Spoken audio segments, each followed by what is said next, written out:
Halo semua para kaum madesu yang kerjaannya rebahan sambil main HP, bagaimana kabarnya? Kali ini kita akan membahas film yang berjudul Exit.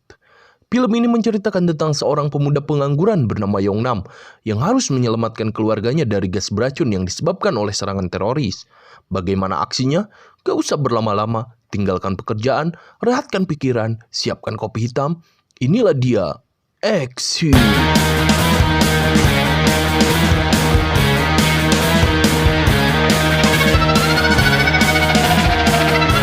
Di awal scene kita diperlihatkan, Yongnam sedang melakukan olahraga sore sambil ngabuburit nunggu azan maghrib tiba. Datanglah segerombolan anak kecil yang langsung ngegibahin Yongnam. Seorang bocah bilang kalau dia pemuda gila akibat ditinggal pacarnya saat manjat tebing. Tak lama Yongnam pun menyapa salah satu anak yang bernama Jiho. Ternyata Jiho ini adalah keponakan Yongnam.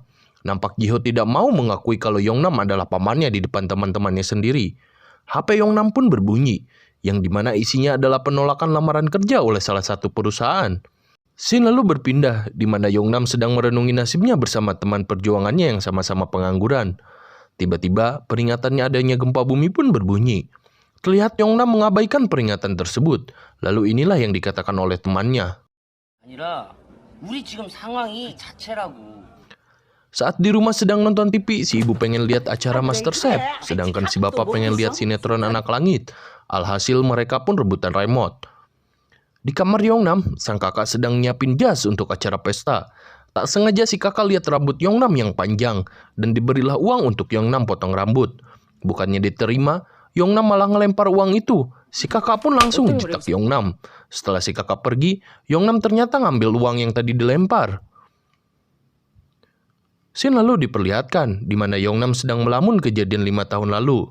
Saat dirinya latihan panjat tebing, di sana terlihat ada seorang wanita yang bernama Wijo. Wijo ini adalah mantan gebetannya dulu. Hari pesta pun tiba. Di saat Yongnam nyisir rambutnya, tiba-tiba si ibu masuk dan langsung acak-acak rambut Yongnam. Buat dipap buat dikirim ke teman-temannya. Seketika si bapak juga masuk. Namun si bapak malah ngomel-ngomel karena Yongnam dan ibunya sangat lelet. Saat di jalan pun si bapak masih saja ngomel-ngomel, walaupun si ibu coba buat ngerayunya. Pesta ini adalah untuk merayakan ulang tahun si ibu yang ke-70. Yongnam beserta keluarganya melakukan foto bersama, setelah itu akan dilakukan potong kue. Dan secara bersamaan, Yongnam pun bertemu dengan Wijo. Akhirnya mereka mengobrol berdua di tempat sepi. Di sini Yongnam berbohong kepada Wijo. Dirinya mengatakan kalau saat ini dia sedang bekerja menjadi manajer di salah satu perusahaan. Keluarga pun berpesta. Para iparnya pada ngegendong si ibu sampai Yongnam tidak kebagian untuk gendong si ibu. Saat manajer di tempat pesta memulangkan karyawannya, karena sudah habis jam kerjanya, tinggallah berdua si manajer dan Wijo. Dengan pedenya si manajer bilang sayang ke Wijo dan ngajak kencan. Tetapi Wijo yang gak mau dibilang sayang menolak ajakan dari si manajer. Saat Yongnam mau nyamperin si Wijo, secara tidak sengaja Yongnam pun dengar percakapan manajer dengan Wijo. Akhirnya si Yongnam pun putar balik, tidak jadi nyamperin Wijo. Tiba-tiba datang pegawai lain, dan si manajer pun langsung berubah sikapnya ke Wijo, yang langsung ngomel-ngomelin Wijo. Lalu scene berpindah, saat ada seorang pengemudi mobil tangki yang sengaja matahin kuncinya, dan ngebuka tangki mobil tersebut. Tidak lama datang petugas, namun saat petugas menanyakan kepada si pengemudi tersebut, tiba-tiba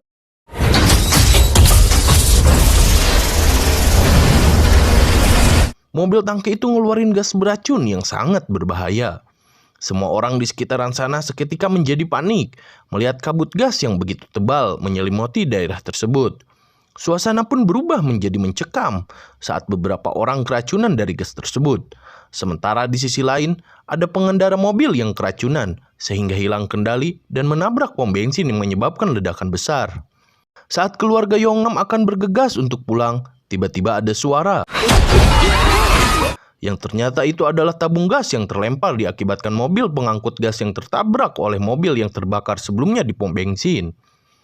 Alhasil semua pengunjung pun di sana menjadi panik, berhamburan berlarian. Wijo yang mengetahui hal tersebut secara sigap, langsung menekan tombol darurat dan mengevakuasi pengunjung yang masih ada di sana. Saat mereka keluar gedung, mereka bingung karena semua orang yang ada di sana berlarian. Yongnam pun mencoba untuk mencari tahunya. Namun saat mereka tahu ada gas beracun yang telah melululantahkan kota di sana, Yongnam pun bersama yang lainnya segera bergegas untuk masuk kembali ke dalam gedung. Kakak Yongnam yang merupakan ibu dari Jiho masih ada di dalam mobil. Alhasil, saat ingin berlari ke dalam, si kakak terjatuh dan terkena gas beracun itu.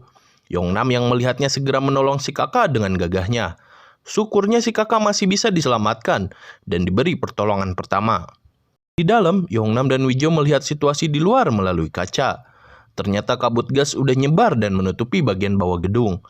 Terlihat dari helikopter penyelamat, kabut asap benar-benar udah menutupi kota di sana. Yongnam segera menyuruh semua orang yang ada di gedung untuk naik ke atap. Namun tidak ada yang memperdulikan Yongnam. Tiba-tiba ada pesan darurat masuk untuk menyuruh mengevakuasi diri ke atap gedung. Barulah di sana semua percaya sama Yongnam. Saat sampai di atas, ternyata pintu menuju atap terkunci. Si manajer bilang kuncinya ada di bawah dan ngemegang kunci cadangan. Pintu itu juga nggak bisa didobrak, harus dibuka dari luar. Semua orang bergegas ke bawah untuk mencari kunci tersebut. TV yang menyala di sana memberitakan masker yang diberikan pemerintah bisa terhindar dari gas beracun. Masker itu ada di ruang publik dalam dinding. Namun tabungnya hanya bisa berfungsi selama 10-15 menit.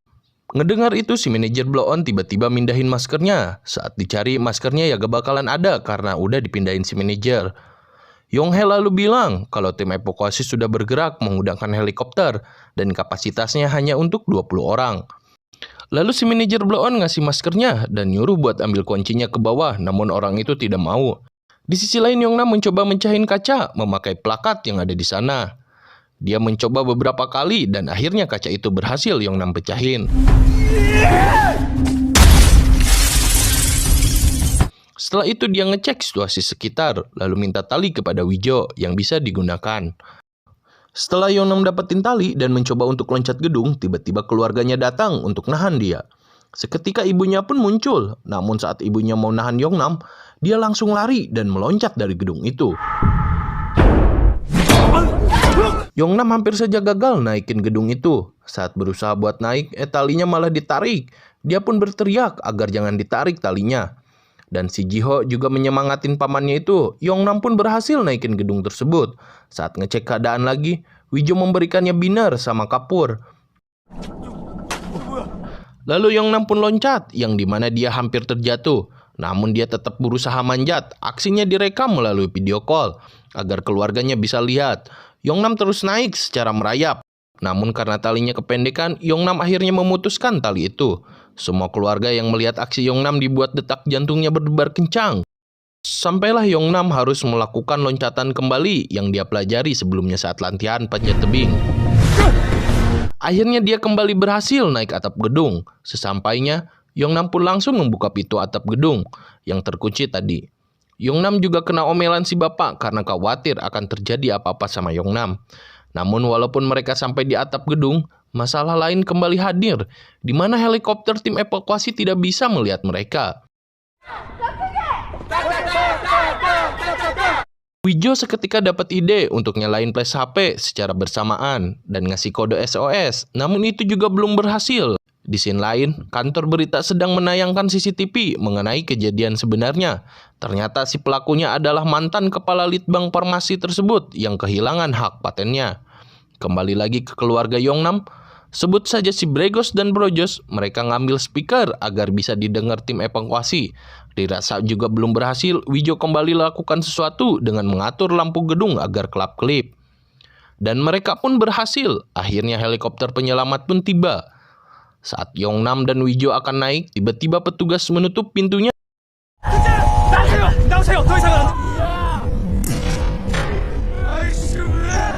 Karena udah memenuhi kapasitasnya, takut tali pengikatnya putus. Dengan terpaksa, Yongnam beserta Wijo ditinggal di atap gedung. Yongnam meminta maaf kepada Wijo, karena keluarganya dirinya gak bisa masuk, lalu Wijo pun menangis. Tiba-tiba ada helikopter lain lewat, namun helikopter itu tidak menghampiri mereka, karena ada korban yang lebih banyak terjebak di gedung lain.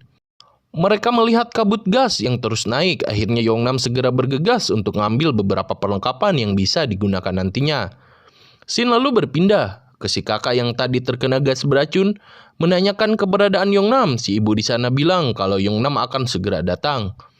Di waktu yang lain, Wijo dan Yongnam sedang berlari menuju tempat yang lebih aman, menggunakan masker yang tadi disembunyikan si manajer. Yongnam melihat waktu, ternyata maskernya sudah 10 menit. Karena tabungnya tinggal satu, Yongnam mengganti miliknya dan dia langsung ke bawah ninggalin Wijo. Ternyata Yongnam ke bawah ngambil tabung yang lain untuk Wijo. Wijo yang ditinggal sendiri manjat ke yang lebih tinggi. Dia kesal sama Yongnam karena udah ditinggalin. 영남 개새끼 진짜. 무슨 새끼. Tiba-tiba Yongnam datang dengan manjat gedung, lalu langsung dipasanginlah tabung yang tadi diambilnya untuk Wijo. Scene lalu diperlihatkan di mana si bapak dan saudara lainnya lagi coba buat ngejemput Yongnam. Lalu Yongnam pun dan Wijo ke tempat fitness. Di sana mereka harus menyeberangi gedung lain. Yongnam harus ngelempar barber yang telah diikat tali. Setelah dirasa kuat, Wijo terlebih dahulu menyeberang menggunakan tali yang dilempar sebelumnya. Wijo berhasil sampai ke gedung seberang. Lalu saat giliran Yongnam, tiba-tiba ada gas beracun yang tersedot. Yongnam pun balik lagi ke tempat fitness dan nyuruh Wijo untuk segera pergi.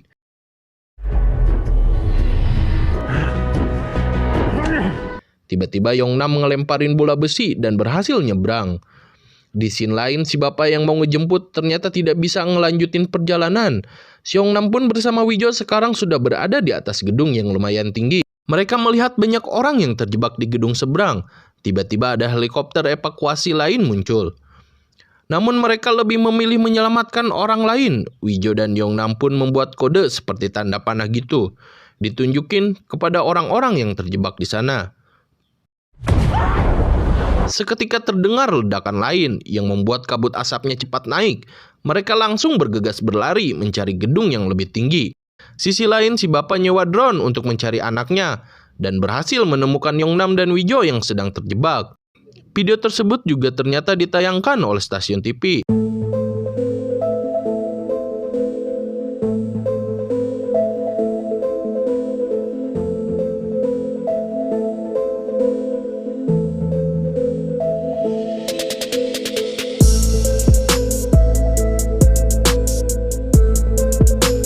Para streamer juga melihat dan menayangkan kejadian itu secara live dengan membuat video reaction.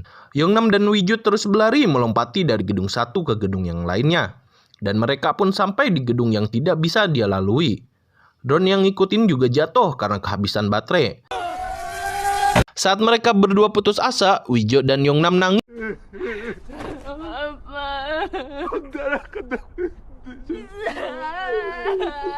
Tiba-tiba datang drone lain. Yongnam pun langsung dapat ide untuk mengikat talinya di salah satu drone agar bisa menyangkutin tali itu di gedung yang akan mereka tuju.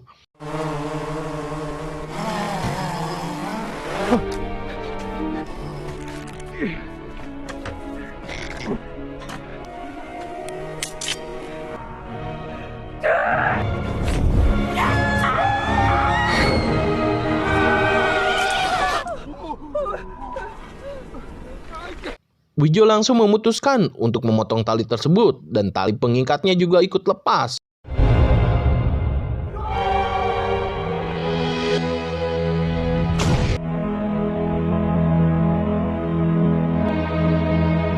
Ini adalah adegan yang paling menegangkan. Semua orang sedih di sini. Helikopter nyari mereka berdua, namun nampaknya tidak ada tanda-tanda Yongnam dan Wijo selamat. Terlihat di menara ada percikan api.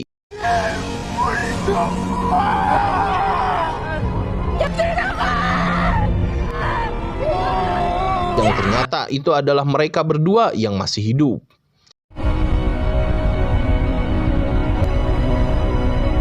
Setibanya di tempat evakuasi, si bapak dan si ibu senang melihat anaknya selamat. Yongnam pun langsung nyamperin Wijo mau balikin binernya. Namun Wijo ngasih kode nih ke Yongnam biar bisa balikinnya lain waktu agar mereka bisa ketemu lagi. 나중에 줘. 난 못 들고 갈 것 같아.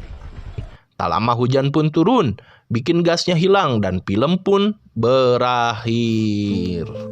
Mohon maaf apabila ada kesalahan dalam penyebutan kata karena masih tahap pemula. Jika dirasa video ini bermanfaat, bantu like, share, dan subscribe channel ini. Dan jika ada rekomendasi film yang perlu diulas, tulis di kolom komentar.